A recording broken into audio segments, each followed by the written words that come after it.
Hello students, my self प्रीतम पांडे। आज हम आप पढ़ेंगे resource and development, chapter first in geography. Resource and development.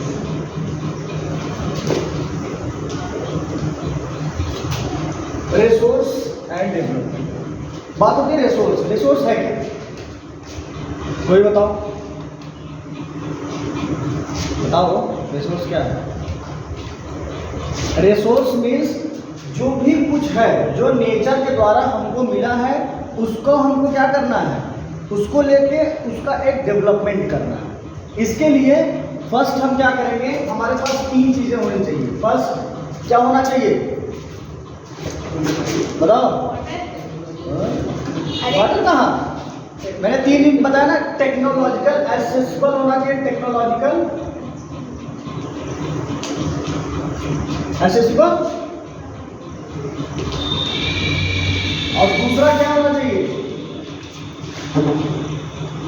Economic feasible.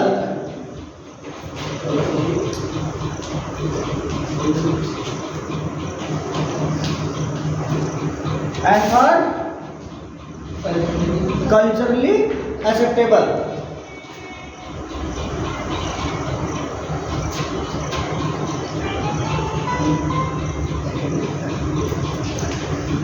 पहला है टेक्नोलॉजिकल एक्सेसिबल। टेक्नोलॉजिकल एक्सेसिबल मतलब कि हमारे पास टेक्नोलॉजी होनी चाहिए किस चीज़ की, कि कोई भी रिसोर्स है हम उसको क्या कर सके, एग्जिट कर सके, मतलब उसका एक्सट्रैक्ट करके बाहर हम उसको निकाल सके। कहाँ से?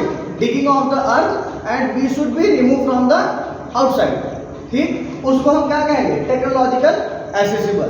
अब कहता है इकोनॉमिकली फिजिबल।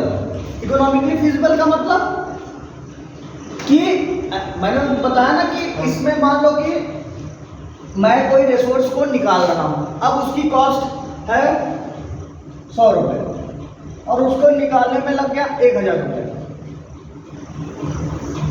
तो क्या ये सही है भाई? मुझे कितना इकोनॉमिकली फिजिबल का मतलब है कि कम से कम ऐसा हो कि जैसे अगर हम 1000 रुपये का चीज निकाले, या सॉरी 100 रुपये का चीज निकाले और 1000 रुपये हमको मिले। अब ऐसी चीज ना निकाले कि उसमें हमको खर्चा लगे कितना 1000 और उससे जो आउटपुट मिला कितना मिला 100 रुपीज, तो उससे हमारा क्या होगा? इकोनॉमिकली हम लोग क्या होंगे? डिप्रेस होंगे, इकोनॉमी हमारा कमजोर होगा। अगला है कल्चरली एक्सेप्टेबल। कल्चरली एक्सेप्टेबल का मतलब कि क्या यहाँ पे लोग उसको एक्सेप्ट कर रहे हैं कि नहीं। फॉर एग्जाम्पल कोई भी चीज़ है, या कोई ऐसा वेस्टर्न कुछ ड्रेस है, या मान लो कि कोई ऐसा फूड है। ठीक, फॉर एग्जाम्पल मान लो कि चाइना के लोग सबसे ज़्यादा क्या खाते हैं? कीड़े मकोड़े खा जाते हैं। तो यहाँ पे कीड़े मकोड़े बना के देंगे, हम आप खाएंगे? नहीं खाएंगे। क्यों नहीं खाएंगे? क्योंकि ये कल्चरली क्या है? एक्सेप्टेबल नहीं। अब जबरदस्ती तुम ले आओ सांप पकड़ तो खाओगे? नहीं खाएंगे। क्यों नहीं खाएंगे? क्योंकि वो क्या है? कल्चरली हमारे एक्सेप्टेबल नहीं है। ऐसा कोई ऐसा रिसोर्स जिसको हम निकाल लें और वो क्या हो, वो हमारे यूज में ना आए, तो वो हमारे लिए उपयोगी है नहीं, जाहिर सी बात है। ठीक, तो तीनों समझ में आया। पहला क्या है? एक टेक्नोलॉजिकल एक्सेसिबल, दूसरा क्या है? इकोनॉमिकली फिजिबल, और थर्ड क्या है? Culturally acceptable. कल्चर को भी कल्चर को भी क्या करना पड़ेगा? उसको एक्सेप्ट करना होगा।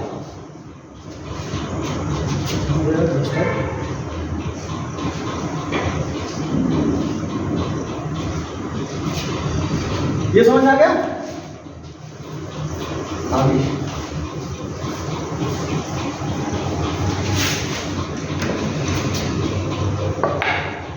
अब इसमें 3 है। कहता है कि ह्यूमन बीइंग है, एचबी है। ठीक, पहले क्या है? Natural resource.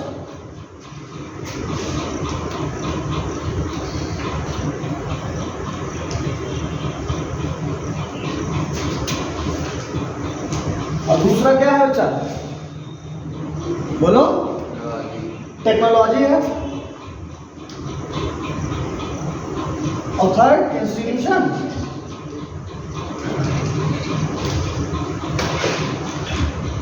पहला है नेचुरल रिसोर्स। नेचुरल रिसोर्स जो है वो क्या है, किसके द्वारा मिल रहा है, बाय द नेचर। कौन हमको दे रहा है भाई, ऐसी कोई चीज है जो हम बना रहे हैं वो हमको नेचर से नहीं मिल रहा है कोई चीज।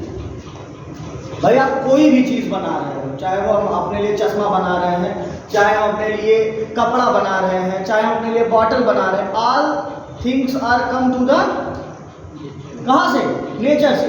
कितना भी केमिकल बना रहे हैं, ठीक।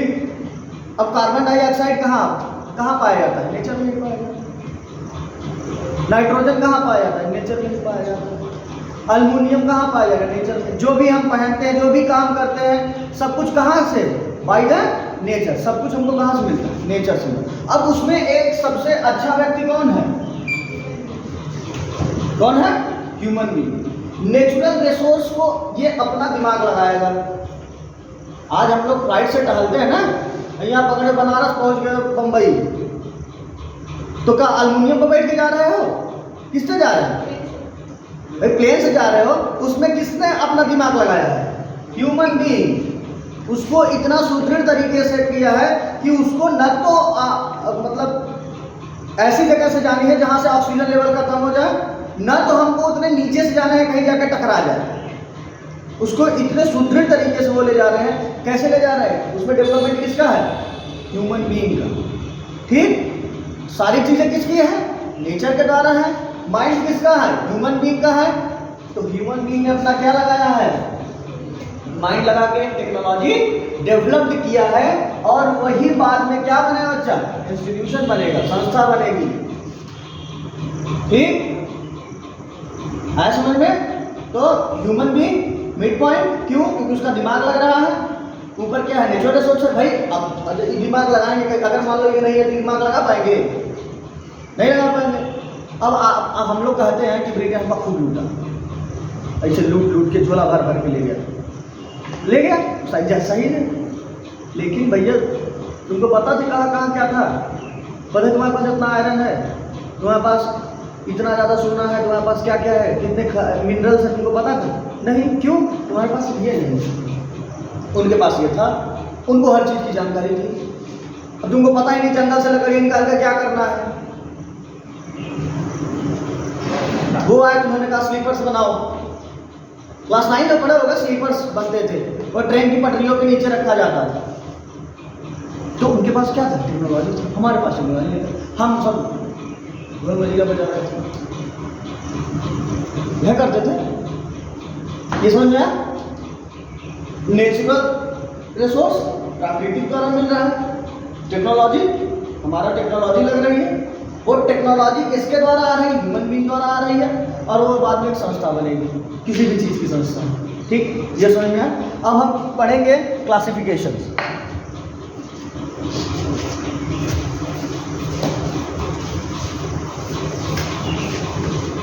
Classifications of resources.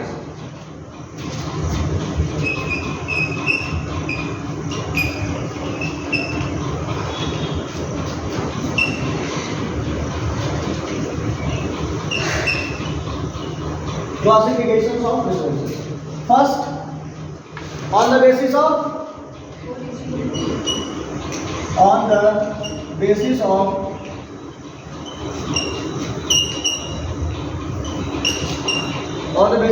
origin.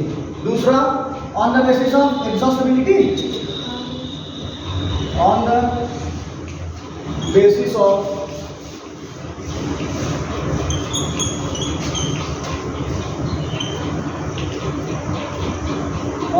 of exhaustibility. Third, on the basis of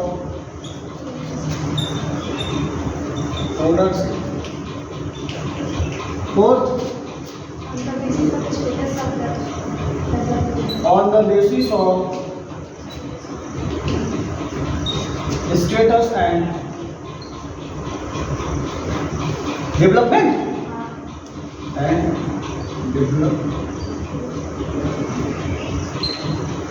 ये चार के बारे में हमको पढ़ना है। किसकी क्लासिफिकेशन है, रिसोर्सेज की। ये क्या है बच्चा, क्लासिफिकेशन है। अब पहला है on the basis of origin. Origin कहां से हो रहा है? Biotic and abiotic.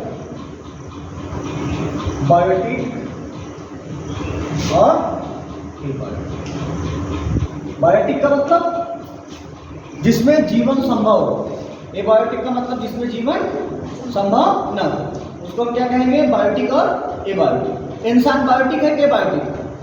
चलो बताओ सुनिए। हाँ, बायोटिक। पत्ती, पत्ती बायोटिक है कि एबायोटिक? हाँ, अबायोटिक है।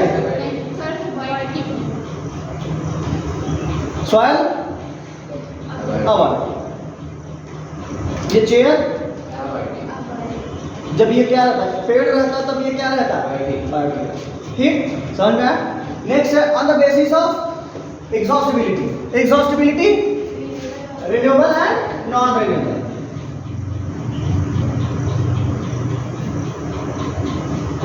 रिन्यूएबल और नॉन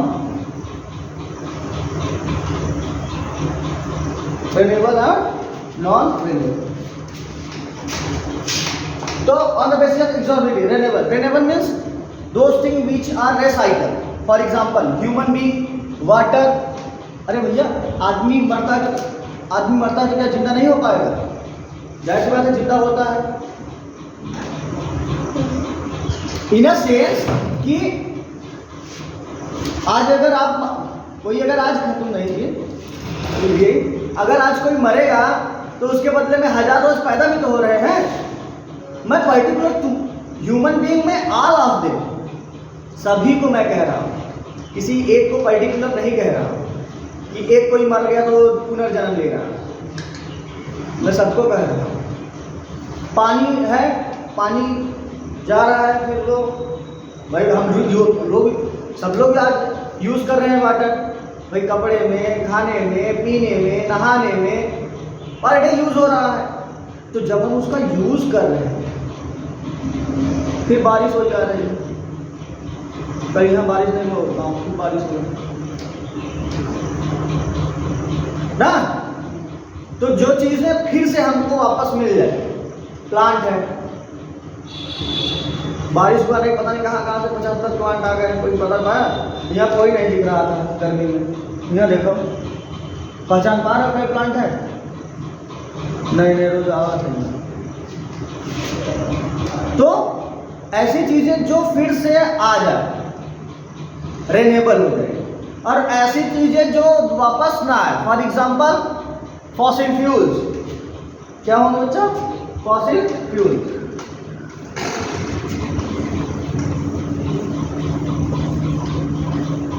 फॉसिल फ्यूल है, क्या फॉसिल फ्यूल फिर वापस आएगी? करोड़ों साल लगेंगे। पेट्रोलियम है, कोयला है, नेचुरल गैस है, ये सब जाएंगे क्या? वापस आएंगे? नहीं आएंगे। क्यों नहीं आएंगे?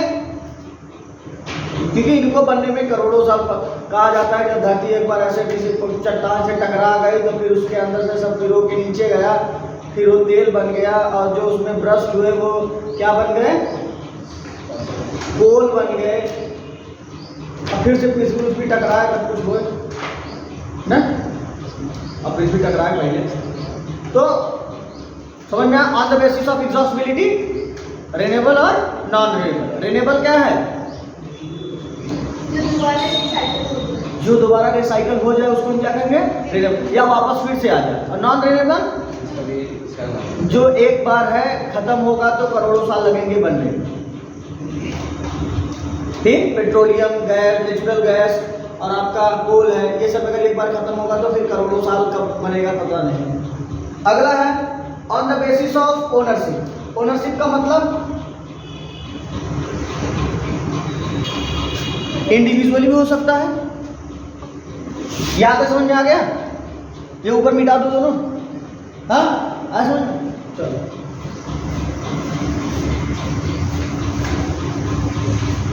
जाने से पढ़ा।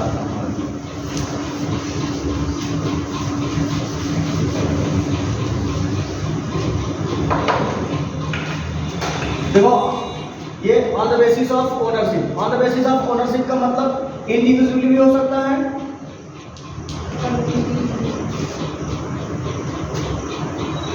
कम्युनिटी में भी हो सकता है, नेशनल में भी हो सकता है और इंटरनेशनली भी हो सकता है।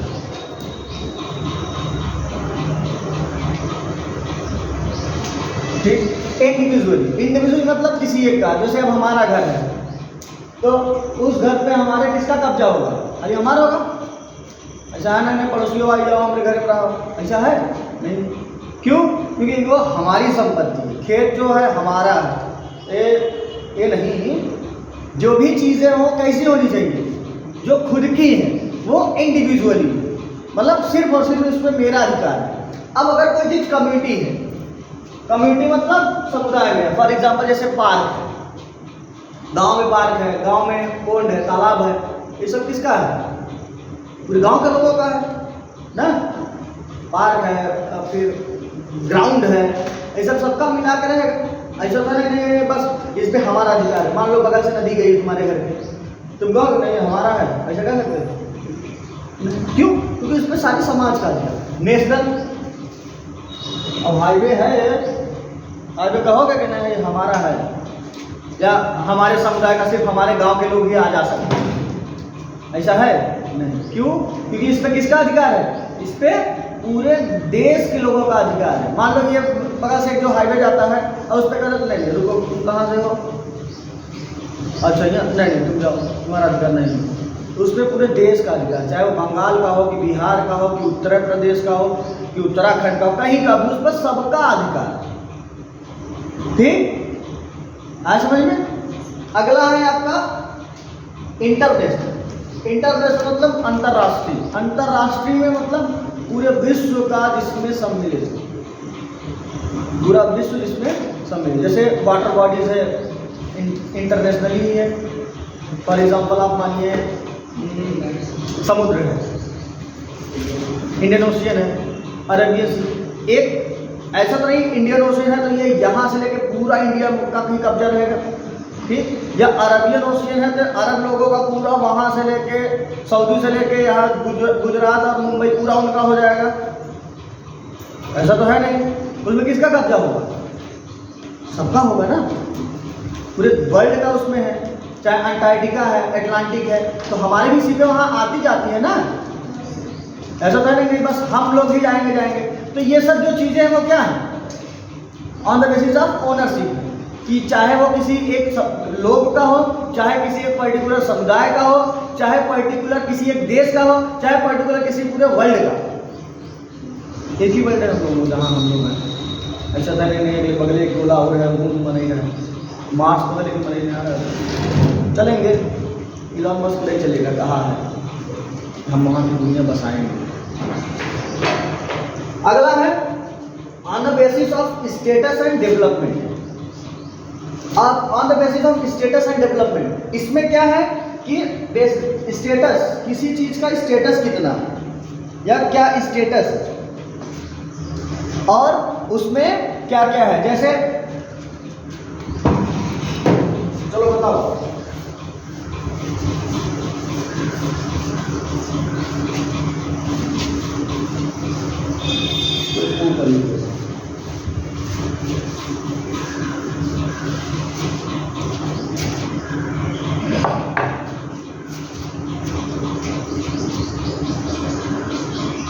लास्ट है on the basis of status and development. ठीक, अब on the basis of status and development, status और डेवलपमेंट में पहला मैंने क्या दिया? पोटेंशियल। दूसरा क्या होगा बच्चा? स्टॉक। उसके बाद रिजर्व।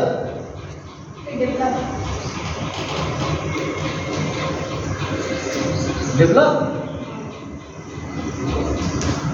पहला है पोटेंशियल, किसकी कितनी पोटेंशियल, पोटेंशियल समझते हो? जैसे फॉर एग्जांपल मान लो कि हमारे पास कोई चीज़ है या हमारी कैपेसिटी कितनी है, ठीक। अब अगला स्टॉक, कहाँ पे कितना चीज़ पाया जाता है। अगला है रिजर्व, कहाँ पे क्या रिजर्व। अब जैसे रिजर्व में हम एक चीज़ मानेंगे कि मान लो कि इंडियन ओशियन में या पैसिफिक ओशियन में बहुत ज़्यादा मिनरल्स है, ठीक। तो बहुत ज़्यादा मिनरल्स है तो उस रिजर्व को बाहर निकालना होगा। तो जब उसको हमको बाहर निकालना हो, पहले हमको क्या चेक करना होगा? क्वांटिटी। तो क्वांटिटी चेक करने के लिए क्या करेंगे? हाँ भाई, हमारे पास क्या होनी चाहिए? वैसी टेक्नोलॉजी होनी चाहिए। अब मान लो कि टेक्नोलॉजी हमारे पास आ गई, ठीक। अब मान लो कि कहा गया कि उसमें 1000 टन हो सकता है कि कोई भी एक मिनरल्स है वो 1000 टन मिलेगा, बस 1000 टन। अब उसका जो इकोनॉमी है वो बहुत ज़्यादा लगेगा, ठीक। इकोनॉमी बहुत ज़्यादा लगेगी, तो क्या उसमें कोई जाएगा करने? तो पहले पोटेंशियल समझो। पोटेंशियल क्या है? पोटेंशियल में सबसे पहले हम देखेंगे कि जैसे फॉर एग्जांपल के तौर पे जानना, मान लो कि गुजरात में हवा बहुत चलती है, ठीक। तो गुजरात में हवा चलती है, तो गुजरात से हम हवा को क्या करें? अब्जॉर्ब करें। तो उसको क्या बोलते हैं? Wind mill. क्या कहते हैं जो चलती रहती है, बहुत चक्की है, विंड मिल कहते हैं ना। अब उसको लगाए, अब उससे क्या करें? एनर्जी को क्या करें? उससे अपनी तरफ खींचे। तो अगर जब हम उसको अपनी तरफ खींचेंगे वो एक एनर्जी बनाएंगे, तो एक पोटेंशियल वो हो गया। दूसरा हम बात लेते हैं राजस्थान की। राजस्थान में क्या पाया जाता है सबसे ज़्यादा? सोलर या सनरेज। तो हम वहाँ पे क्या करें? खूब ढेर सारा सोलर पैनल लगवा देते और वहाँ से एनर्जी निकालें, और राजस्थान के लोगों को बिजली की जो समस्या होती है उससे उनको निकाल दें, है कि नहीं? लेकिन हर जगह पे हर चीज़ नहीं है। जैसे मान लो कि छत्तीसगढ़ में क्या मिलता है? बहुत ज़्यादा आपको लोहा या मिनरल्स बहुत ज़्यादा है, लेकिन वहाँ पे किसकी कमी है? इंफ्रास्ट्रक्चर की कमी है। भाई छत्तीसगढ़ में मिनरल्स है बट वहाँ पे इंफ्रास्ट्रक्चर नहीं डेवलप है। क्यों? क्योंकि वहाँ पे पोर्ट नहीं है। तो चीज़ें का हमारे पास का सब कुछ एक साथ होना चाहिए। तो इसीलिए क्या होता है, अब छत्तीसगढ़ से चीज़ें जो रॉ मटेरियल को कहाँ है? महाराष्ट्र या गुजरात आएगी। गुजरात में उसका मैन्युफैक्चरिंग होगा, फिर वहाँ से उसका क्या होगा? एक्सपोर्ट होगा ना। बताओ, कैसे बात जाएगा? मिनरल्स तो हम भेज नहीं देंगे, हम उसको क्या करें? पहले उसको हम बनाएंगे अपने, जैसे सऊदी वगैरह में या और हर जगह पे हम अब कार भेजते हैं, उसके बदले वो हमको तेल देते हैं। अभी हमने बार्टर सिस्टम जैसा काम किया, अभी सरकार ने बहुत अच्छा काम किया है कि इसमें नया सिस्टम लाया है G20 के बाद से, कि अभी जो भी काम होगा अधिकतर पैसे में होगा, डॉलर को भी कम करना है। अच्छी बात भी है, क्यों? क्योंकि डॉलर अगर इतना तेज भागेगा तो दिक्कत होगी,